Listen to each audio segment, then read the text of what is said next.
빅데이터 분석 기사 실기시험 소개와 실습 환경 세팅 방법에 대해서 알아보겠습니다. 빅데이터 분석 기사는 한국데이터산업진흥원에서 주관하는 국가기술 자격증으로 빅데이터 분석 및 활용 역량을 평가하는 시험입니다. 형식은 실습 기반 문제 해결이며 코딩 언어는 파이썬과 R 둘 중에 하나를 선택해서 실기시험에 응시하시면 됩니다. 합격 기준은 100점 만점 중에서 60점 이상이고요. 문제 유형은 총 3유형으로 나뉘어져 있습니다. 첫 번째 제1유형은 데이터 전처리 과목입니다. 문항수는 총 3문항이고요. 점수는 총 30점입니다. 제2유형은 머신러닝 모델 구축 및 평가 문제가 출제가 됩니다. 문항수는 1문항이고 최종 모델 학습 후 학습된 모델에 대해서 예측 결과를 CSV 파일로 생성해서 제출을 하면 됩니다. 점수는 총 40점입니다. 제3유형은 통계 분석 및 결과 해석 문제입니다. 최근 문제가 추가가 되었고요. 문항수는 총 2문항입니다. 점수는 총 30점입니다. 제1유형과 제3유형 같은 경우에는 코딩 화면에 문제 풀이 후에 답안 제출 화면으로 이동해서 단답형으로 최종 결과에 대해서 답안을 제출하면 됩니다. 제2유형 같은 경우에는 최종 예측 결과를 정해진 문제 형식에 맞춰서 CSV 파일을 생성 후에 제출을 하면 됩니다.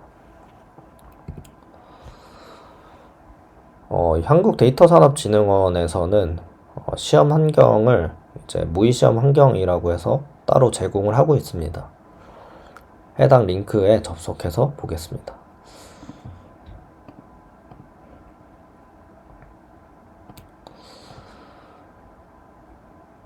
실제 이제 한국데이터산업진흥원 홈페이지에 들어가서 접속할 수도 있는데요. 구글에 데이터 Q라고 검색을 하시면 됩니다. 최근 공지사항을 보면요. 빅데이터 분석기사 시험은 작년 11월에 진행이 됐었기 때문에 공지사항 2페이지를 접속을 해보겠습니다. 여기 보면은 제9회 빅데이터 분석기사 실기 자격 검정 안내라는 글이 있습니다.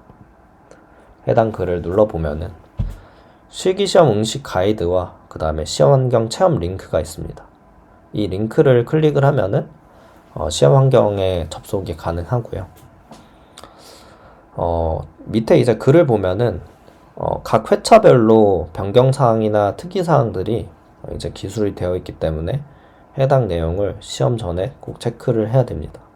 보통은 최대 이제 한 달 전 혹은 최소 일주일 전에 이제 게시가 되기 때문에 수시로 홈페이지에 접속을 해서 어떤 변경사항이 있고 어떤 내용이 특이사항으로 되어 있는지를 체크를 해야 됩니다.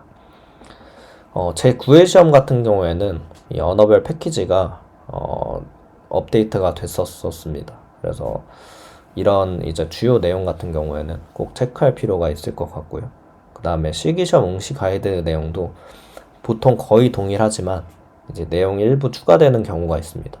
그래서 해당 내용도 꼼꼼히 체크를 해볼 필요가 있습니다. 시험 환경 체험 링크에 접속을 해보겠습니다.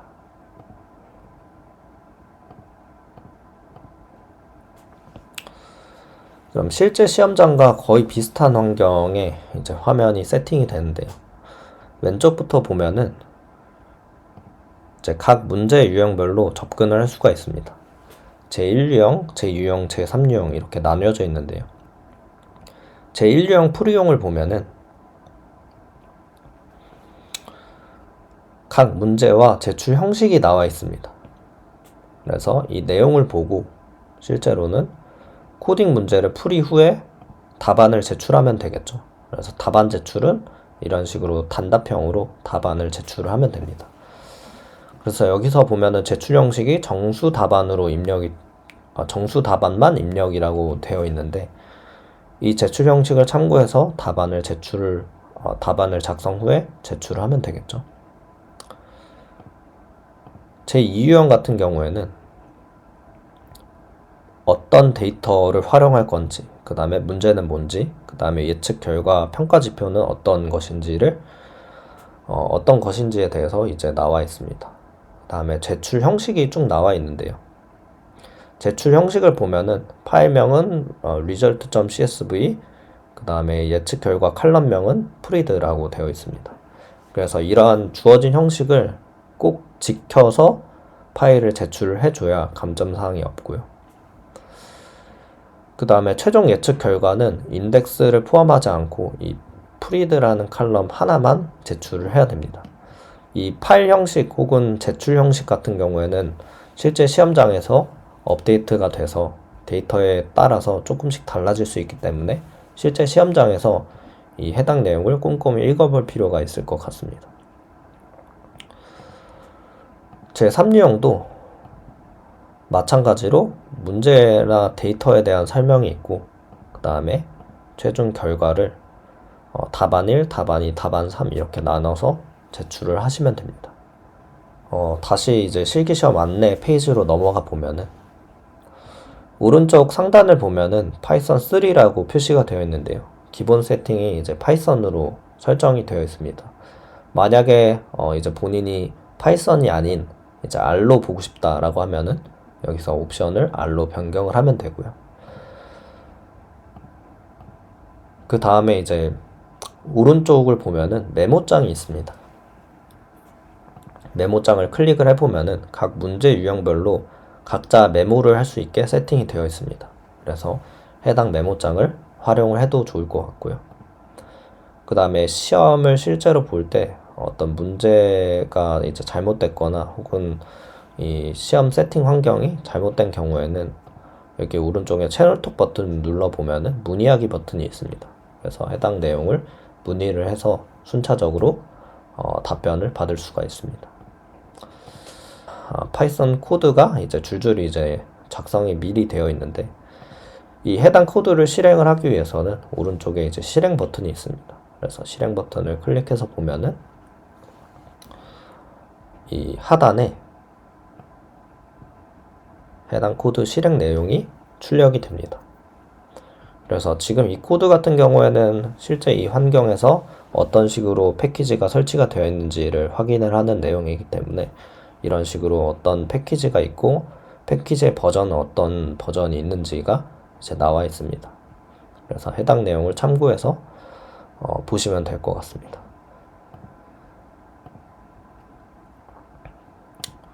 예를 들어 이제 제1유형의 데이터를 보면은 지금 emptycars.csv라는 파일을 불러오는 코드가 미리 작성이 되어 있습니다.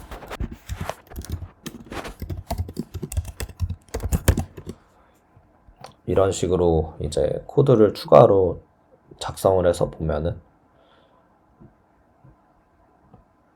실행 결과가 밑에 이런 식으로 표시가 됩니다. 그래서 이 내용을 알고 계시면 좋을 것 같고요.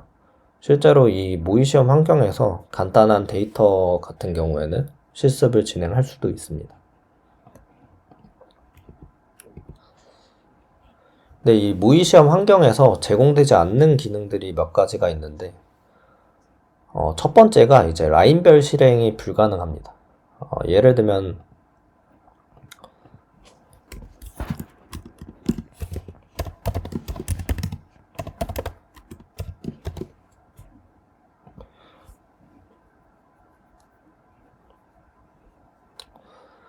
이런 식으로 제가 데이터 일부를 출력하는 내용과 데이터의 정보를 출력하는 내용 두 가지를 입력을 했습니다. 이렇게 입력했을 때 이 라인 바이 라인으로 실행이 안 된다라는 의미입니다. 그래서 만약에 나는 이제 출력 결과만 보고 싶어. 그리고 인포 결과는 보고 싶지 않아 라고 한다면은 이런 식으로 이제 각 줄을 처리를 해서 출력 결과를 부분적으로 확인을 해야 됩니다. 그 다음에는 이제 그래프 작성 기능이 제한이 되는데요. 이 해당 환경에서는 시각화를 해서 이제 데이터를 볼 수가 없습니다. 그래서 이 점은 꼭 유의를 하셨으면 좋겠고요. 그 다음에 단축키나 자동 완성 기능이 제한이 됩니다. 실제로 저희가 뭐 따로 아이디 같은 것들을 활용을 할 때에는 코딩 언어를, 코드를 이제 풀로 다 치지 않아도 자동 완성이 되잖아요. 근데 그 점을 이제 제공하지 않는다라는 거를 알고 계시면 좋을 것 같고요. 그래서 실제 시험장에서는 코드를 정확하게 암기하는 것이 중요합니다. 그 다음에 이제 코드 실행이 제한이 되는데요. 실행 시간은 이제 최대 1분으로 제한이 됩니다. 그래서 초과 시에 강제 종료가 될 수 있다는 점을 유의하셨으면 좋겠고요. 예를 들어 이제 작업형 2유형 같은 경우에는 모델 구축 및 평가 내용인데 너무 무거운 모델이나 혹은 뭐 하이퍼 파라미터 튜닝을 너무 긴 시간 이제 설정을 해서 튜닝을 한다라고 하면은 이제 강제 종료가 될 수 있습니다. 그래서 이 점을 유의를 해야 되고요. 그 다음에 패키지 사용이 제한이 됩니다. 추가 패키지 설치가 불가능하고요. 제공된 패키지만 사용이 가능합니다. 제공되는 패키지는 이제 시험 회차별로 다를 수가 있습니다. 실제로 글을 보면은 제 9회차 같은 경우에는 이런 식으로 패키지 버전이 일부 업데이트 되었다라는 내용이 추가가 되었습니다. 그래서 각 시험 전에 이 실기 자격 검정 안내 글을 꼭 참고를 하셨으면 좋겠고요. 그 다음에 외부 사이트 및 프로그래밍 사용이 제한이 됩니다. 예를 들면 구글이나 네이버 등 웹사이트 접속이 당연히 불가능하고요. 그 다음에 윈도우 계산기, 엑셀 같은 이제 외부 프로그램을 사용하는 것이 제한이 됩니다. 그 다음에 이제 메모장 사용도 제한이 되는데요. 시험 환경에서 제공되는 이 별도의 메모장 기능이 있었잖아요. 그래서 그 기능을 활용을 해야 되고 윈도우 기본 메모장은 사용이 불가능합니다. 그래서 이 점을 꼭 숙지하셔서 시험을 보셨으면 좋을 것 같습니다.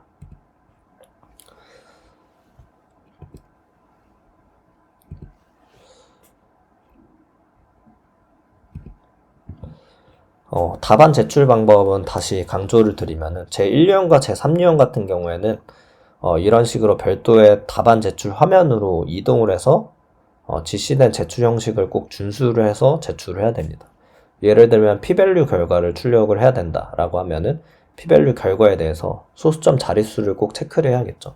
그래서 자릿수를 체크해서 답안을 각각 입력을 해서 제출을 하면은 이 해당 결과만을 가지고 평가가 진행이 됩니다. 어떤 식으로 코딩을 했는지는 평가 과정에 들어가지 않습니다. 제2유형 같은 경우도 마찬가지인데요.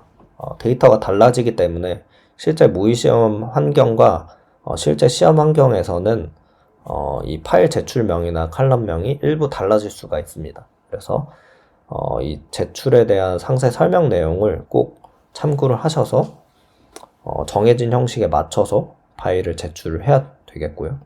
주의사항은 보통 파이썬 같은 경우에는 이제 to_csv 코드를 활용해서 CSV 파일을 저장을 하게 되는데 이 경우에 인덱스 칼럼이 생성되는 것이 디폴트입니다. 그래서 이 인덱스 칼럼을 꼭 제거한 옵션을 추가를 해서 파일을 제출을 해야 되고요. 그 다음에 답안 파일에는 이제 예측 결과 칼럼 한 개만 꼭 생성이 되어야 됩니다. 인덱스 칼럼 포함 다른 불필요한 칼럼들은 이제 생성이 되면 안 됩니다. 그 다음에 답안 파일은 지시된 파일명을 사용해서 생성을 해야 되고 답안 파일 별도 디렉토리 지정이 금지가 됩니다. 예를 들면 그냥 간단하게 저희가 파일명을 가지고 제출을 하면 되는 것이지 뒤에다가 어떤 디렉토리 주소를 추가할 필요가 없다라는 것이죠. 채점 기준을 보면은 제1유형과 제3유형은 명확한데요. 저희가 단답형으로 문제를 제출을 했기 때문에 이 단답형 결과만을 가지고 채점이 진행이 됩니다. 예를 들면 저희가 산출된 결과가 0.117이고 실제 문제에서는 소수점 둘째 자리까지만 작성해라 라고 문제가 나와 있으면 정답은 0.12가 될 것입니다. 0.12로 제출을 했을 때는 정답 처리가 되는데 0.120, 0.117 이런 식으로 이제 제출 형식에 위반이 될 경우에는 모두 0점 처리가 됩니다. 그 다음에 복수 답안을 제출했다. 이 경우에도 0점 처리가 되고 0.1이라는 오답을 작성했을 때에도 0점 처리가 됩니다. 그래서 실제로 이제 시험을 봤을 때 문제를 이제 잘 풀었음에도 불구하고 제출 형식을 지키지 않아서 점수가 굉장히 낮은 경우가 있습니다. 그래서 이 점을 꼭 주의해서 제출을 해야겠고요.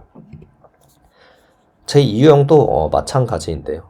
제출 파일명과 제출 칼럼명, 그 다음에 기준들이 각각 있는데요. 제출 파일명이 틀릴 경우에도 이제 감점사항이 있고, 제출 칼럼명이 틀릴 경우에도 감점사항이 있습니다. 그래서 여기서 보면은 GC 파일명 미사용일 경우에는 획득 점수가 37점으로 40점 만점에서 3점이 이제 깎인 점수가 부여가 됩니다. 그 다음에 제출 칼럼이 한 개가 추가됐을 경우에도 이제 3점이 깎인 형태고요. 그 다음에 GC 파일명 미사용, GC 칼럼명 미사용, 제출 칼럼 한 개 추가 이런 식으로 형식을 거의 대부분 지키지 않았을 경우에도 이제 31점으로 9점이 마이너스가 된 점수가 부여가 됩니다. 그리고 최종 예측 결과만 가지고 점수를 부여하기 때문에 예를 들면 이제 평가 지표를 가지고 이제 데이터진흥원에서 평가를 합니다. 0.8에서 0.9 사이에 이제 정확도가 나온다라고 하면은 10점, 그 외에는 9점, 8점, 7점 이런 식으로 차등 부여가 되는데요. 작성 코드에 대한 이제 부분 점수는 당연히 없습니다. 이 정확도나 이제 뭐 다른 평가 지표들이 있겠지만 이 평가 지표에 대한 이제 구간에 따른 이 점수 산정 방식은 데이터진흥원 내부에서만 알고 있고 실제로 이제 나와 있는 내용은 없습니다. 다만 실제 시험 본 이제 분들의 점수 분포를 봤을 때에는 모델을 이제 너무 무거운 모델을 돌리지 않아도 이제 예측 결과가 적당히만 나온다면은 점수가 대부분 만점이 나오는 경우가 많습니다. 그래서 모델을 뭐 하이퍼 파라미터 튜닝을 너무 길게 한다던가 혹은 무거운 모델을 돌리던가 해서 이제 시험 실행 시간이 1분으로 제한되는 제한 사항이 있는데 이 제한 사항을 초과했을 때 이제 문제가 발생하는 경우를 이제 방지할 필요가 있습니다. 그래서 모델은 꼭 적당한 모델을 적당한 튜닝을 이용해서 모델을 학습한 후에 제출을 하면 됩니다. 다음으로 콜앱 이용하기인데요. 실제 이 체험 환경에서 실습을 진행해도 되지만 몇 가지 이제 제한 사항이 있기 때문에 저희는 콜앱이라는 프로그램을 활용을 할 예정입니다. 콜앱은 구글이 제공하는 무료 클라우드 기반 주피터 노트북 환경입니다. 그래서 주로 머신러닝, 데이터 분석, 교육, 연구 등 다양한 목적에서 활용이 됩니다.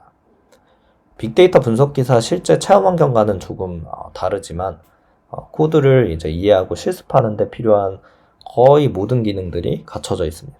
그래서 이 콜앱 환경을 이용할 예정이고요. 콜앱 환경을 세팅하는 방법에 대해서 알아보겠습니다. 구글에 이제 콜앱이라고 검색을 하셔도 되고요. 혹은 이제 웹사이트 링크를 접속을 해도 됩니다.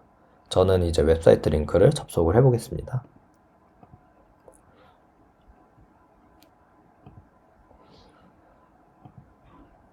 웹사이트 링크를 접속을 하면은 이런 페이지가 나올 것입니다.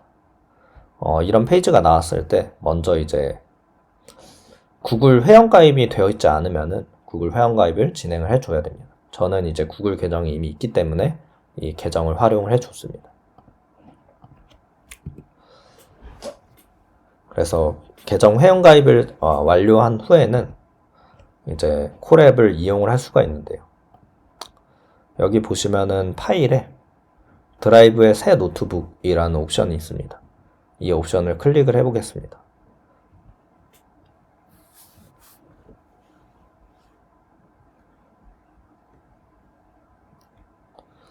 클릭을 하면은 이런 식으로 이제 콜앱 창이 뜨는 거를 볼 수가 있는데 이렇게 떴으면은 콜앱을 이제 실습할 수 있는 첫 번째 세팅이 완료가 된 것입니다.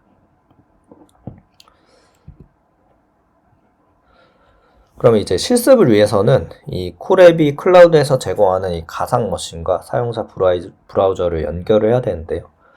그래서 이 노트가 생성이 되면은 이 우측 상단에 이제 연결을 클릭을 합니다. 연결을 클릭을 해보겠습니다.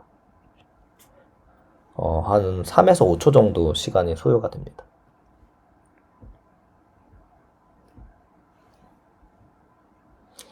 연결이 완료가 되면은 램 디스크 이렇게 아이콘이 이제 쭉 뜨는데요. 이 아이콘이 뜨면은 연결이 완료가 된 것입니다. 그 다음에 이제 콜앱은 이제 파이썬 R을 기본 언어로 지원을 하는데요. 최근에는 이제 줄리아까지 추가가 되었습니다. 그리고 콜앱을 활용하는데 이제 중요한 요소 중에 하나가 이제 무료로 GPU를 제공을 합니다. 근데 빅데이터 분석기사 시험에서는 GPU를 활용을 하지 않을 것이기 때문에 저희는 이제 옵션을 따로 설정하지 않아도 됩니다. 이 왼쪽 상단에 런타임을 클릭을 해보면은 런타임 유형 변경이라는 옵션이 있는데요. 저희는 기본 세팅으로 활용을 할 것이기 때문에 따로 런타임 유형 변경을 진행하지 않아도 됩니다. 예를 들어 나는 언어를 바꾸고 싶다라고 하면은 여기서 R이나 줄리아를 따로 선택을 해주면 되고요. 하드웨어 가속기, 즉 GPU를 사용을 하고 싶다라고 하면은 여기서 GPU를 각각 선택을 할 수가 있습니다. 근데 저희는 이제 대용량 데이터를 활용하지 않을 것이기 때문에 CPU 옵션을 설정을 해줍니다. 그럼 이제 데이터를 불러올 수가 있는데요. 교재에는 각각 데이터들이 다 링크로 이제 되어 있습니다. 그래서 해당 링크를 그냥 간단하게 불러와서 활용을 할 수가 있습니다. 예를 들어 이 코드를 이제 카피해서 보겠습니다. 이 코드 청크가 있는데요. 여기서 보면은 이런 식으로 이제 청크가 되어 있는데 코드를 입력한 후에 왼쪽에 재생 버튼을 누르면은 코드가 실행이 됩니다. 실제로 실행을 해보겠습니다. 실행을 하면은 이 해당 링크에 접속을 해서 접속된 이제 CSV 파일이 있는데요. 이 파일을 그대로 불러오는 거를 볼 수가 있습니다. 그리고 이제 추가적으로 설명을 드리면은 이 콜앱 환경에서는 판다스나 이제 넘파이나 그 다음에 사이클런 같은 패키지들이 이미 설치가 되어 있습니다. 그래서 저희가 따로 추가적으로 설치할 필요 없이 그냥 인풋에서 패키지를 불러와서 활용을 하시면 됩니다. 코드 청크를 이제 코드 청과 결과에 이제 마우스를 대보면은 여기 보면은 코드 그 다음에 텍스트 이렇게 나와 있는데요. 코드를 눌러보면은 다시 코드 청크가 생성이 됩니다. 그러면 해당 코드 청크에 이제 다시 이제 코드를 입력 후에 똑같이 실행을 할 수가 있고요. 만약에 코드 청크를 삭제하고 싶다라고 하면은 이 오른쪽에 휴지통 버튼이 있습니다. 휴지통 버튼을 클릭을 하면 됩니다. 만약에 나는 텍스트를 입력을 하고 싶다라고 하면은 텍스트 청크를 입력을 합니다. 그래서 예를 들어 제가 안녕하세요라고 입력을 하면은 이런 식으로 안녕하세요라고 문구가 뜨는 것을 볼 수가 있습니다. 저희는 뭐 텍스트 청크는 따로 활용을 하진 않을 것이기 때문에 이거는 참고사항으로 알고 계시면 좋을 것 같습니다. 그 다음에 만약에 이제 책에는 다 데이터가 링크로 되어 있기 때문에 그냥 데이터 링크랑 해당 데이터를 데이터.csv를 그냥 readcsv 함수에 넣어서 불러오면 되는데요. 간단합니다. 다만 이제 추가적으로 다른 옵션들이 콜앱에는 몇 가지가 있는데요. 직접 이제 데이터를 업로드해서 불러올 수도 있습니다. 예를 들어 보면은 제가 이 구글 콜앱 input files 그 다음에 uploaded file.upload 가로 2개 이렇게 되어 있는데 이 코드를 콜앱에 복사해서 실행을 해보겠습니다. 실행을 하면은 여기 파일 선택 이렇게 되어 있는데 만약에 바탕화면에 따로 이제 업로드하고 싶은 데이터가 있다라고 하면은 마우스로 그냥 드래그해서 데이터를 올려주시면 됩니다.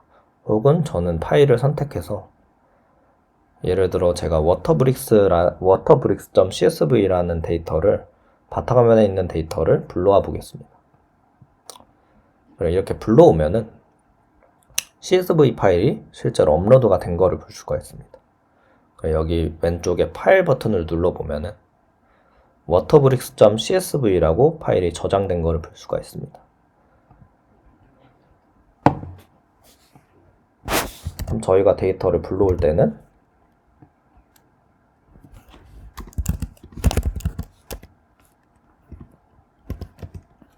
waterbricks.csv라고 데이터를 불러오면 되겠죠.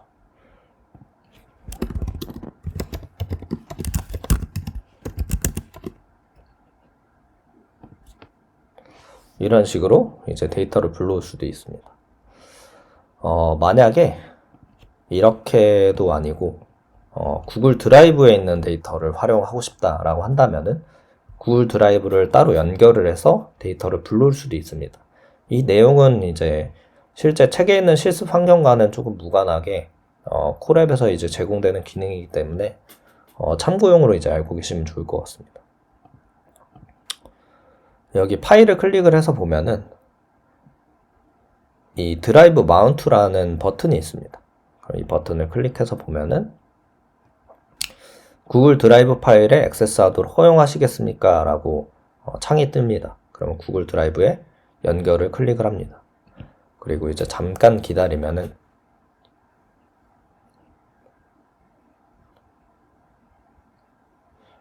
드라이브라는 아이콘이 뜨는데요. 이 드라이브라는 아이콘은 구글 드라이브에 접속할 수 있는 파일이라고 생각을 하시면 됩니다. 그래서 제가 드라이브에 마이 드라이브를 보면은 실제로 저는 여러 가지 이제 구글 드라이브 파일이 저장이 되어 있는데요. 여기서 저는 example 데이터라는 폴더에 wordpress.csv 데이터를 미리 저장을 해놨습니다. 그럼 이 저장된 데이터를 불러와 보겠습니다. 오른쪽에 이제 이 점 3개 아이콘을 클릭을 해서 보면은 경로 복사라는 옵션이 있습니다. 경로를 복사를 해주고요. 그 다음에 똑같이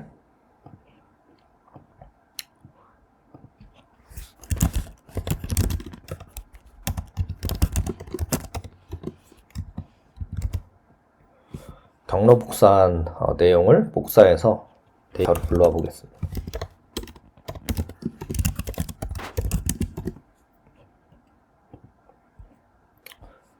똑같이 이제 구글 드라이브에 만약에 CSV 데이터가 있다라고 하면은 그 구글 드라이브를 이제 연결을 한 후에 똑같이 이제 코드를 실행해서 데이터를 불러올 수 있습니다. 네, 여기서 한 가지 주의사항은 R 같은 경우에는 구글 드라이브를 사용해서 데이터를 불러올 수 없습니다. 그래서 이전에 파일을 따로 올리던가 혹은 링크가 있는 이제 데이터를 접속해서 데이터를 불러오던가 앞선 두 가지 방법을 이제 활용해서 데이터를 불러와야 됩니다. 콜앱에서는 이제 빅데이터 분석 기사에 필요한 라이브러리가 거의 대부분 설치가 되어 있습니다. 그래서 필요한 라이브러리를 불러와서 실습을 진행하면 됩니다.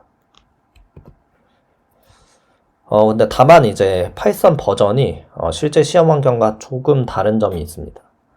그래서 완벽하게 이제 최신 시험 기준이랑 패키지 버전을 맞추기 위해서는 이 아래 코드를 입력을 하면 되는데요. 제가 이 requirements.txt라고 해서 파일에 그 해당 시험 환경에 맞는 파이썬 그 패키지 버전들을 각각 입력을 해놨습니다. 그래서 이 내용을 콜앱에 복사 붙여넣기를 해서 실행을 해보겠습니다. 실행을 하면은 한 1에서 2분 정도 이제 시간이 소요가 되는데요. 잠깐 기다려 보겠습니다.